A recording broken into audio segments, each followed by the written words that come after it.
Ang sino ang mga kumbaga ay ina-assistihan ninyo at yung mga professional ay dapat matakot sa inyo kasi kayo nagbibigay ng mga permit ba o ID o license. Oo. Tama po yun, Miss Doris. Si PRC, di ba ang labor force ng buong bansa natin kay Dole yan. Bilang attached agency po ni Dole, kami naman ho ang namamahala doon sa portion, doon sa mga professional na portion nung kabuuan ng labor force dito sa Pilipinas. Kami ang nagpa-examine, kami ang nagbibigay ng lisensya. Kami din ho ang may otoridad na bawiin o kaya i-suspend itong lisensya na ibinigay sa ating mga professional. Tama po yan, Ms. Doris. Kaya tamang-tama yung binanggit nyo na salita kanina na dapat matakot ang mga professional sa aming komisyon. Ayun.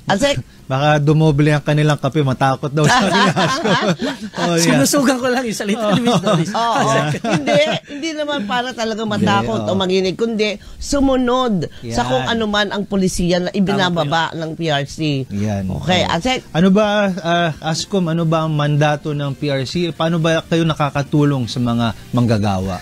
Kamukha ng binanggit ko kanina, Asek, si PRC, kami yung komisyon, kami yung sangay ng gobyerno, ng national government, at kami ay attached agency nga ni Dole, at kami ang namamahala sa lahat ng aspeto ng practice ng lahat ng professions or professional. Ang liban lang sa amin ay ang mga abogado, kasi ang mga abogado ho ay under ng Supreme Court.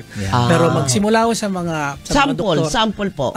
Sa amin ho ang mga nurses, mga doktor, mga hinihinyero, mga customs broker, lahat ng klaseng engineer, mga criminologist, lahat ng klaseng engineer. Marami ng engineer. 12 ho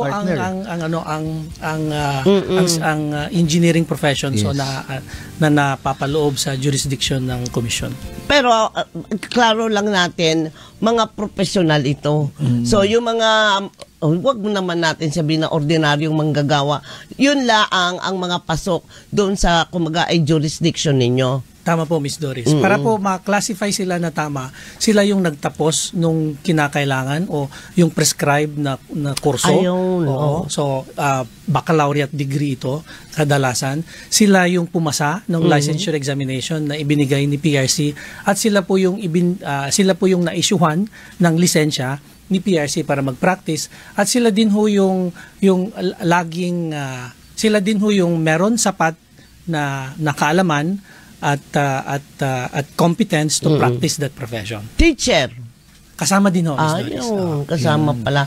Sa inyo din pala. Pero meron daw tinatawag na professional regulatory boards. Ano yun, sir? Tama po yun, Ms. Doris. Si PRC, yung dinescribe po natin kanina, ito po yung national agency. Okay.